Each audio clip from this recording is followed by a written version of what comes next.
Hello everybody. Today I will read something about motivation, and it's an excerpt from the Radical Transformation Lectures from Ra Uru Hu, written or transcribed 2006. I thought this is very interesting, and let me know in the comments what you think about that. Right and left minds. Okay, here we go. In a sense, we come to the heart of the matter. We come to the potential to conceptualize. When you're looking at the personality Sun-Earth, you're really looking at your mind. And one of the most important things to keep in mind about this is that we're dealing with leftness and rightness. For example, in this particular case, this just now chart, here we're dealing with the right mind. There's a photo I may include. A right mind is receptive. A left mind is strategic. They are incredibly different from each other, incredibly different. So if you are a right-minded person, you're here to simply take in, and you take in everything. So those of you who have a right mind, that have been sitting here during these days, these 2 days, you've not simply taken in every single word I've uttered, my body, movements, hand gestures, you've taken in everybody's energy, you've taken in everybody's movement, everything that's been in the frequency, you have taken it in, all in.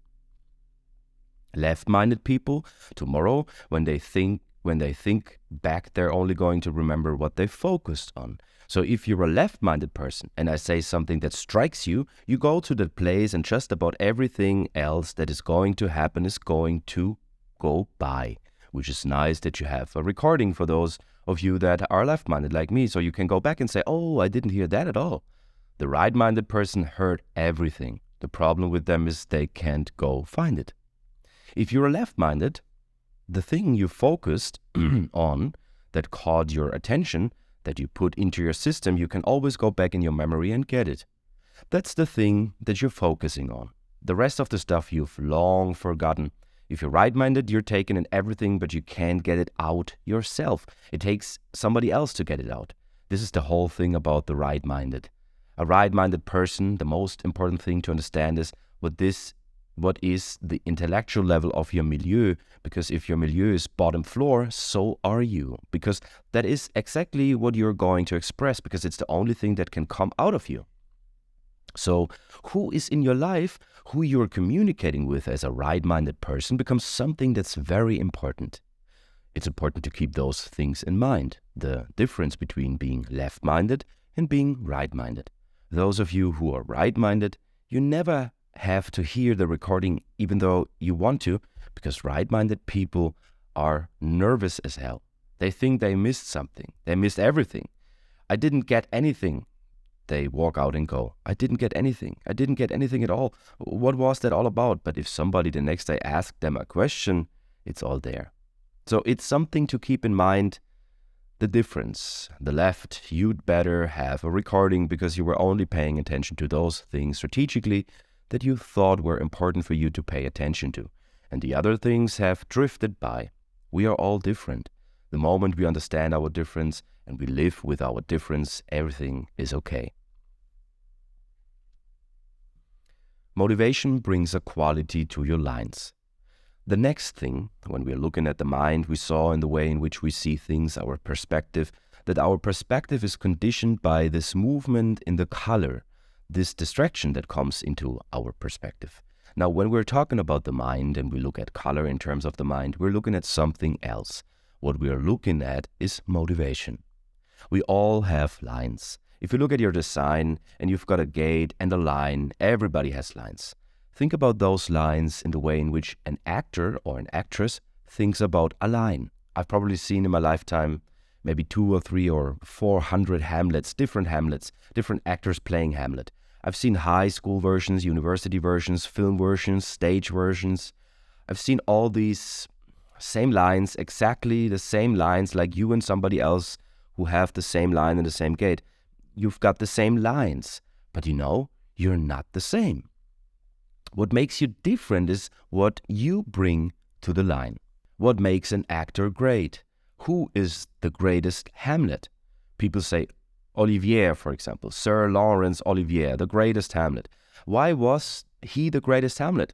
He said exactly the same lines as all the other Hamlets, but we believed him.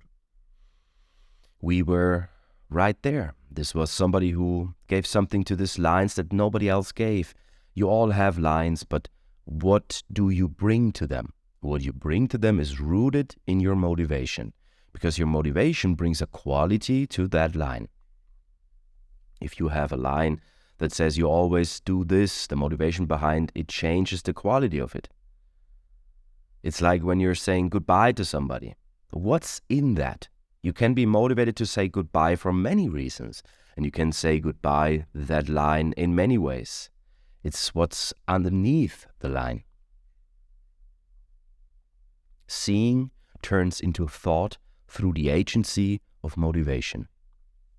And here is where the magic is, underneath the line, because this is the motivation, what is pushing the framework of the way you conceptualize. We know the way you're intended to see, but how does that seeing turn into thought? It turns into thought here, and it turns into thought through the agency of motivation. But like I showed you this morning, color on the personality side transfers, and motivational transference has our world upside down. Let me show you how that looks. I will include a table that I drew myself. Motivation transfers. Like all of these formulas that we're looking at, it's a 6. So we're looking at the very bottom down here in the middle under color. We see the very bottom is fear, and it's moving all the way up to the 6 to innocence. These are 6 themes of motivation. But again, these motivations transfer. So for example, if you have a fear motivation, you're here to be motivated by fear. And again, I'll explain that, so don't jump to conclusions. You're here to be motivated by fear. Your transference is to be motivated by need. Okay, so think about the nature of the world. Let's take a look at somebody, for example, the vast majority of people on this planet who are going to have the first color, that their motivation is going to be fear. Their motivation is going to be need. Sorry, I guess they meant something else here, but I didn't write it. I guess they meant their motivation transference is going to be need, and it's going to be dumb need, because it's not going to be cognitively driven. In other words, the moment that your motivation goes into a transference, you end up with very empty concepts that simply cannot work. First motivation, fear. So let's look at first of all these 6 different motivations so you have a sense of them. The first motivation is fear. Now you'll notice something really interesting here. On either side of these colors we have keynotes. So for example, on either side of fear, on the left side we have communalist, and on the right side we have separatist. These themes are about something that is called trajectory. I don't want to give you too many complex concepts to work with, but this is something to keep in mind. Trajectory is very important for us because it shows us those moments where our personality, our mental process is moving in the right direction. Trajectory. So let me give you an example. Let's say that you have the first color, and let's say you have the first color and the first color is left. It's on the left side. What that's going to mean is that you're going to move from being a separatist to a communalist in your process. In other words, whatever you are, you start on the other side, the opposite side, and move towards what you're intended to be. So for example, if you are fear and you're on the left side, so that it looks like you're supposed to be a communalist, you're not. You're starting off as a separatist first and moving towards being a communalist. In other words, this is your trajectory in the way in which you conceptualize, in the way in which you form concepts. And I will give you actual concrete examples when I look at your individual designs. So I guess we won't do that here, but let's see what happens now. Motivated by the unknown. So let's start with fear. What is fear all about? To be motivated by fear is to be motivated by the unknown. This is the foundation of conceptual intelligence. This is really what intelligence is about. Intelligence is, I don't want to be afraid, so let me understand. So this is what this fear means. Don't get stuck in the sense that you're being motivated because you're afraid of something. Yes, obviously there is some component of that can be in that. It's not really what it's about. What you are afraid of is what you cannot understand. Remember, this is the mind. It's the foundation of the mind. Lift up every rock, look and see what's underneath. Keep on digging until you have all the information. This is the foundation of conceptualizing. So these are beings that are motivated not by what's knowable, but by what's unknown. In other words, this is about trying to understand things. So these are natural learners. In other words, it comes very natural for them to develop a concept. They're going to have to do their research. They're going to have to dig in all of these various things, but they are motivated to understand, to make sense of, and to know in the language of circuits in design. Second color, motivation, is hope. When you get to the second, you get to something really amazing. Again, I have this thing about the twos, not that I have very many myself, I don't, but they're fascinating to me because built into our system, built into what this mechanism is a way of dealing with the surprise of mutation. The twos are always capable by blocking off so many things. It's like you can look at the sun by filtering off many other frequencies. This is what the two is always doing. It's filtering away other frequencies in order to see something that others can see. What it can see is the motivation of hope. The motivation of hope is a beautiful thing. It's like the Chinese general who, when asked about his enemies, said, "I'm fine. I will sit by the river and wait for the bodies of my enemies to float by." In other words, hope is knowing when not to act, when you don't need to act, when you don't need to take responsibility, when you don't need to jump in, when you don't need to push the river. Now, think about what happens to somebody who is fifth color, the guilt, and they are in transference to hope. This is the dumb hope. It's not backed by cognition. It's not correct because it's a transference. And these are the people that say, I don't have to worry, I'm going to win the lottery. And they never win the lottery. They are never correct in the false hope of theirs that it's going to be this or that. So the distraction can be quite painful. Each and every one of these, when you see them in transference, you get the negative side of their positive. The third motivation, desire. The third color is desire. One of the things to really grasp about being driven by desire is that the mind is powerless. The whole thing about the nature of desire as a motivation is that it is entirely overwhelming and it is always the desire to move everything. Third lines, third themes are always about the material plane, always about dealing with the material plane. You can see the themes here of leader, follower. This is all about organizing things, getting them organized, trying to get them to work. And and being motivated by desire is obviously something that's very, very powerful. Its transference is innocence. So let me give you a classic example of how distorting that can be. My color is desire. Even, by the way, I'm reading this, also I'm desire, funny enough. Back to the text. So it's natural for me to lead. In terms of my design, I'm an integration individual with an undefined emotional system, undefined sacral, undefined root, undefined head center. So I have an undefined emotional system. The not-self strategy of an undefined emotional system is to avoid confrontation and truth. The transference in my motivation is away from the desire to lead and becomes innocence, not me. So one of the easiest things for me to do in my life before all of this happened to me was saying, I don't know, it's not up to me. It has nothing to do with me. And because I'm here to perceive through the personal, not only it wasn't about me, I didn't even see it anyway. I also have personal view, by the way, funny enough. I didn't know my marriages were collapsing. I didn't know that anything was going on, and it was so easy not to get involved. No, I don't want to get involved.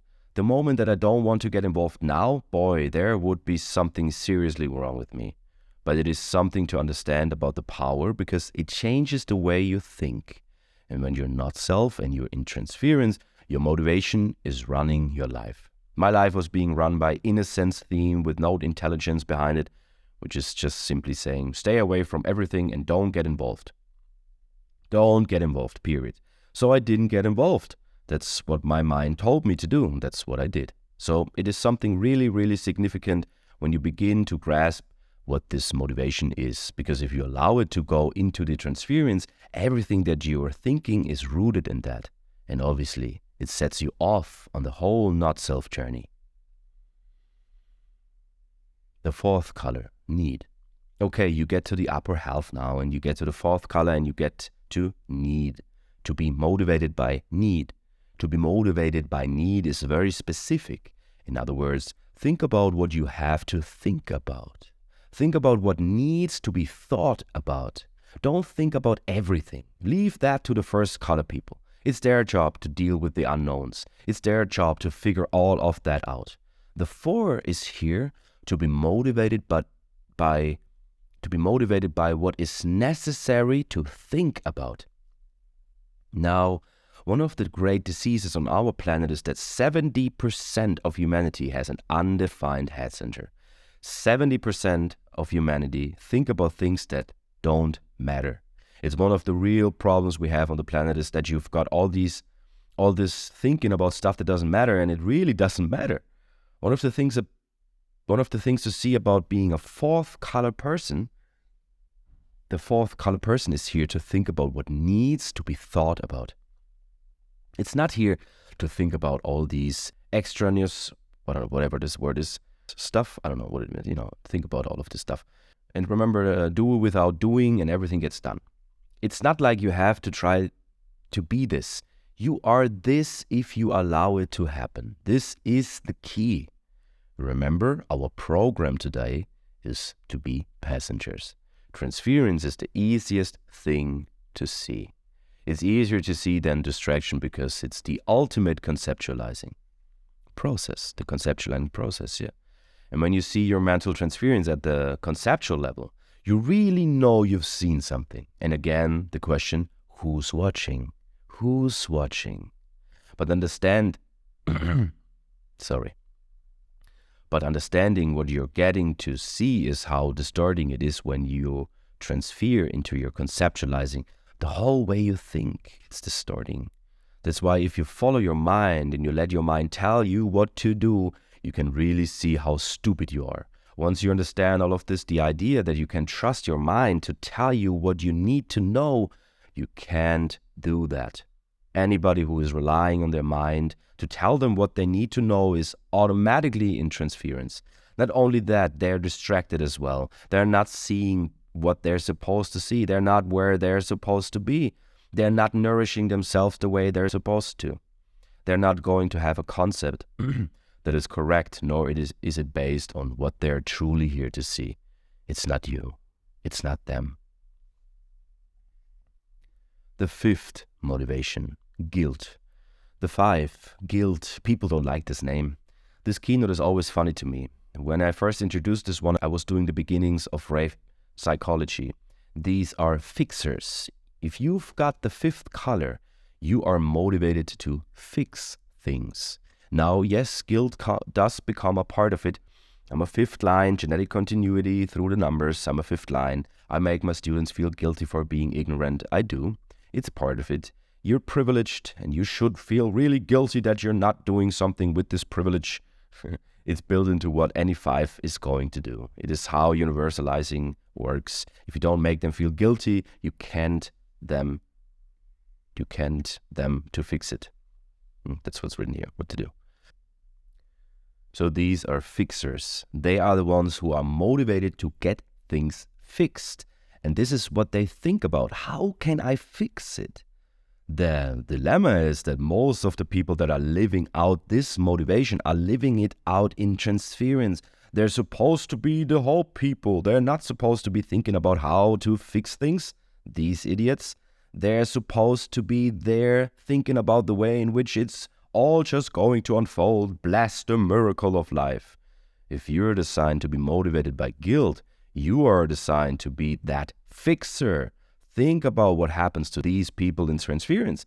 The 2 that is transferred to the 5, they don't know what to fix. They don't know how to fix it. They hope it gets fixed, but it doesn't mean it's ever going to be fixed. And it doesn't mean that anybody is going to deal with that because, again, outer authority is about the other.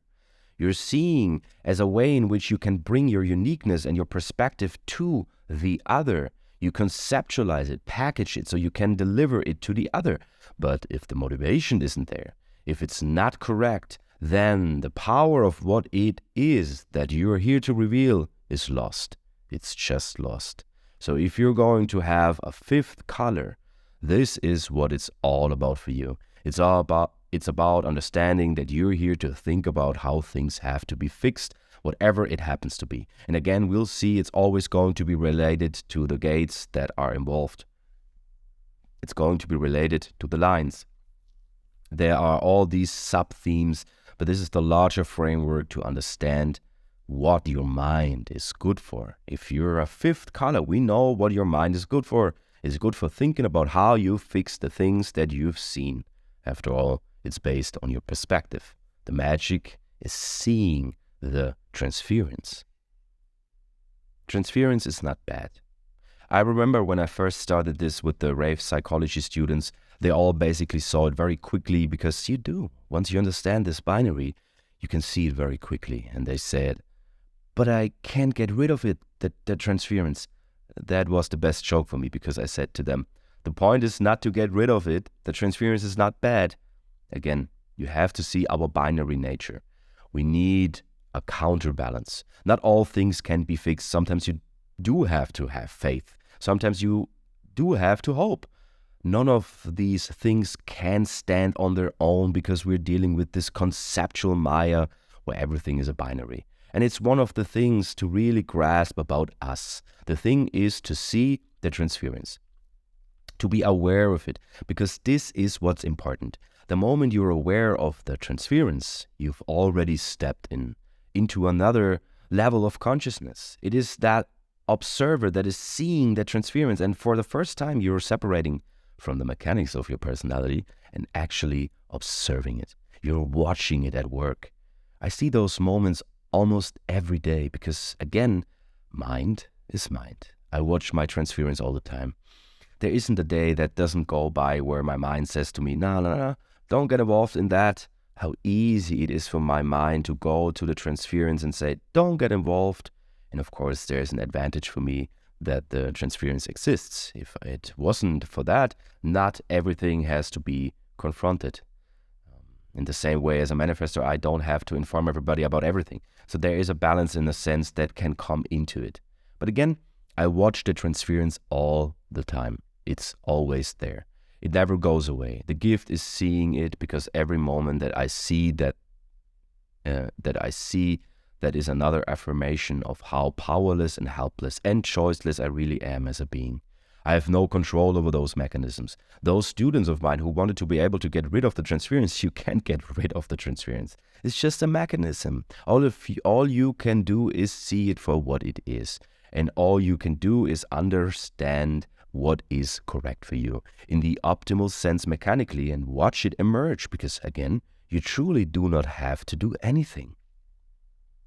The worst thing you can do with this kind of mental information is to try to work with it instead of experiencing it. Once you understand the basic binary of your transference, just wait. You'll see it. You won't miss it. You can't miss it. It's the front of the frame. It's the way we conceptualize everything. And the moment you see that, you can begin a process of really liberating yourself because you're no longer responsible for what happens in that process. You're not responsible for what your mind is conceptualizing. Think about that. What an incredible thing. We're not responsible for that. It's not like we're directing that. This is simply what existence is and how we are interpreting the existence, but we're not controlling it. We're not deciding to think this way or that way. It's just built into us. It's just about seeing it. To see it is really to transcend it. This is what it's about. The 6th motivation, innocence. when you get to the six is innocence. Pardon. Innocence is an interesting thing.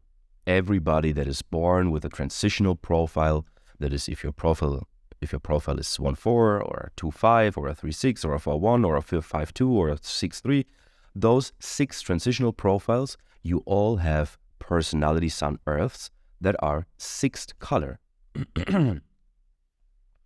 It's an interesting thing to think about. All the transitional profiles, every single one of them have the 6th color as their motivation. Now, these are the bridging profiles. They are the links in the chain of all the profiles coming together. And every single one of these bridges is rooted in a bridge that is rooted in innocence. Now, I want you to think about profile as the world genetic pool and the way in which information works in this genetic pool. In order for the information of the 1-3 to get to the 6-3, it's going to go through this whole chain of profile, this movement as we see it as it moves around the wheel. Innocence is not a motivation. The thing to recognize about innocence is that it's not a motivation. That's the first thing to understand about innocence. It's not at all a motivation. Think about what happens if you look at the nature of the world around us. The nature of the world around us is that innocence is supposed to be without motivation. All the people that are born on this planet, I was talking about the transitional profiles, innocence, right? Okay, here's the bridge. Is the bridge going to be innocent, or is the bridge going to be loaded with desire? Every transitional profile has a 6th color as its motivation. So if all the bridges are correct, they are innocent bridges. They don't have motivation. They don't have an agenda. That is, the 1-4 will pass the information of the 1-3 to the 2-4 innocently. That's what the way we're designed. We're designed to have this innocent chain of communication, but we don't have that. We have a world that lives in transference, which means that all of those 6 color transitional profiles, all of them are transferred to the other side, desire.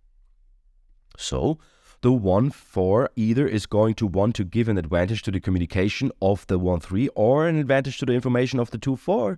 It's going to change the way in which the bridge works because it's going to be motivated differently. And it's going to be motivated to control, to lead, to decide who is going to be first and who's going to be the last. That's not what we're all about.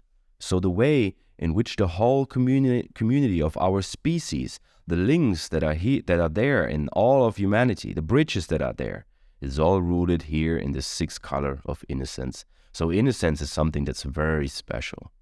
It is without motivation. This is the thing that makes the 6 not only special, but interesting. It's why it has that quality in the continuity of what 6s are about, to be the role model, to be something that's trusted, because there is no motivation behind it. There doesn't appear to be a specific agenda that's pushing it. That is innocence. The classic example of the fool, the innocent that can reveal the truth, that can be the source of wisdom. This is innocence without motivation. Now, what that says is something also interesting about the mental process. In other words, thinking is not a byproduct of a because. It's just there. There's no real reason for it to be there because there is no legitimate motivation. What happens to these beings who are not self, who are in transference, is that they're constantly trying to conceptualize through desire. And it's the last thing that they're supposed to be doing in this life. And obviously the way in which they are thinking, being driven by desire, takes them away from the basic power that is there in their design. Their trajectory of whether this whole thing about observation, the whole thing about being seen, everything about the 6 is that they are innocent in their process, in the sense that they're innocent in the way in which they operate in relationship to everything else. They're just in their own thing.